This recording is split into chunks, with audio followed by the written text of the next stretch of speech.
Senior सहाफ़ी और तज़ियाकार नुसरत जावेद के मुताबिक जान की अमान पाते हुए अपने दिलो दिमाग में गुज़िश्ता कई रोज़ से अटका एक ख्याल आज के कॉलम में लिख देना चाहता हूँ। जो ख्याल मेरे दिलो दिमाग को जकड़े हुए है, इसके इजहार से कबल निहायत आजिज़ी से इसरार ये भी करना है कि ज़ाती तौर पर मैं इससे हरगिज़ मुत्तफ़िक नहीं, महज एक ख्याल है जो दिलो दिमाग में गर्दिश किए चले जा रहा है और मैं दर हकीकत इसे बयान करने के बाद इससे जान छुड़ाना चाहता हूँ ताकि दीगर मामलात पर तवज्जो मरकूज की जा सके। बहरहाल गुज़िश्ता कई दिनों से मेरे दिलो दिमाग को जगड़ने वाला ख्याल ये तय किए हुए है कि 8 फरवरी 2024 के इंतखाबी नताइज ने हमारी रियासत के दायमी इदारों और वहाँ मौजूद जहन साजों को ये सोचने को मजबूर कर दिया है कि हमारे अवाम की अक्सरियत वाक़अतन जाहिलों पर मबनी है, वो अच्छे और बुरे रहनुमाओं में तफरीक के काबिल नहीं।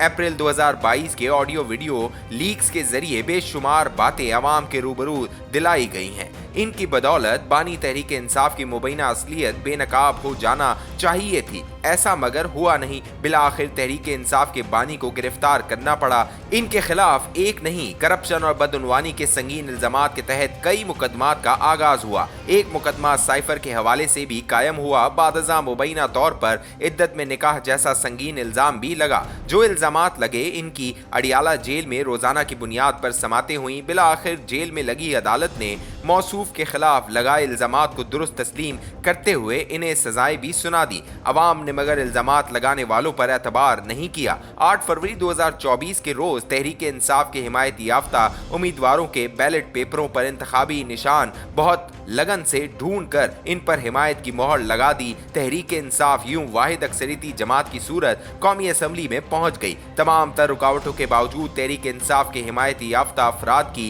इतनी बड़ी तादाद में कामयाबी ने अवाम के वसीतर हिस्से को ये सोचने पर भी उकसाया कि गालिबन तहरीक इंसाफ के मजीद उम्मीदवार भी कामयाब हुए थे। इनकी कामयाबी को अलबत्ता रात गए किसी बंदोबस्त के जरिए मुबैना तौर पर नाकामी में तब्दील कर दिया गया। मज़कूरा शक की वजह से फॉर्म 45 से फॉर्म 47 का विर्द छिड़ गया, जो अभी तक हमारी जान नहीं छोड़ रहा। अमली सहाफत से अरसा हुआ रिटायर हो जाने की वजह से हरगिज इस काबिल नहीं हूँ कि आवाम के वसीतर हलकों में 8 फरवरी 2024 के इंतखाबी नताइज की बाबत फैले शकूक व शुबात के बारे में एतमाद के साथ अपनी राय का इजहार कर सकूँ। रियासत और इसकी सोच से अमली शनासाई का आगाज मेरे लिए 1975 से हुआ था, जब रिस्क कमाने की खातिर मैं लाहौर छोड़कर इस्लामाबाद आया था। 1985 में 8 बरस के तवील मार्शल लॉ के बाद गैर जमाती बुनियादों पर इंतखाब हुए। इनके नतीजे में जो कौमी असम्बली तश्कील पाई, इसके इजलास का मुसलसल मुशाहिदा करता रहा हूँ। मज़कूरा मुशाहिदे ने मुझे इस काबिल बनाया कि मैं समझ पाऊँ कि मैं 1988 में जनरल ज़ियाउल हक अपने ही नामजद करदा वज़ीर आज़म मोहम्मद खान जुनेजो को इनकी असम्बली समेत घर भेजने को क्यों मजबूर हुए।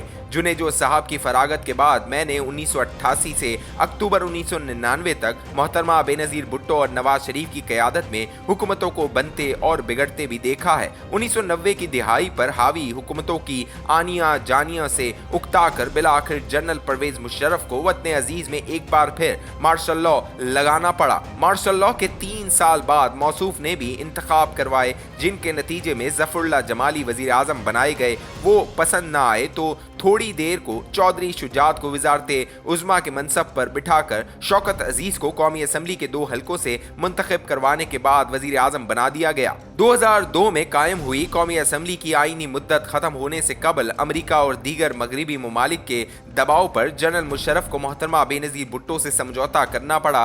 वो मगर वतन लौटी तो लियाकत बाग में शहीद कर दी गई। इनके हौलनाक कत्ल के बावजूद भी इंतखाब हुए।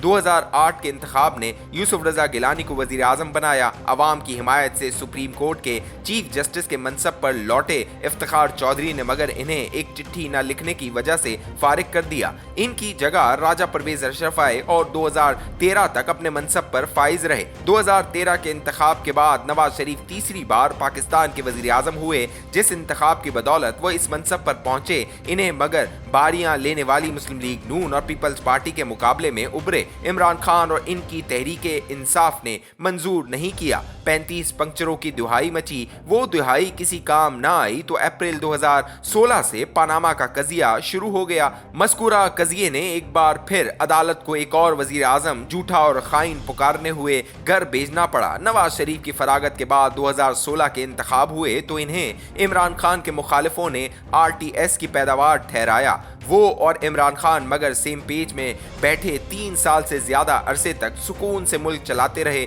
मार्च 2021 से मगर सेम पेज वालों के दरमियान बदगुमानियां शुरू हो गईं और बिला आखिर अप्रैल 2022 आ गया। पाकिस्तान की हालिया तारीख 1985 से दोहराने को इसलिए मजबूर हुआ हूँ कि 8 फरवरी 2024 के रोज हुए इंतखाब के हतमी नताइज भी अवाम की अक्सरियत को इत्मीनान दिलाने में अब तक नाकाम हो रहे हैं और यूं मुल्क में सियासी इस्तेहकाम फराम करना दुश्वार तर हो रहा है। ऐसे हालात मुझे ये सोचने को मजबूर कर रहे हैं रियासत के दायमी इदारे ही को आगे बढ़कर हमारे लिए सियासी बंदोबस्त तय करना पड़ रहा है। मुमकिना बंदोबस्त में सियासतदान शतरंज के मोहरों की तरह चंद खानों में बिठाए गए हैं। इसके अलावा जो भी जहन में आए वो खलफशार शुमार होगा जिसे हर सूरत रोकने की कोशिश होगी। अवाम ही से आखिर बंदे के पुत्र बनने की तवक्को बांधी जा रही है। कम अज कम मैं तो उम्र के आखिरी हिस्से में इसके लिए मुकम्मल तौर पर तैयार हो चुका हूँ।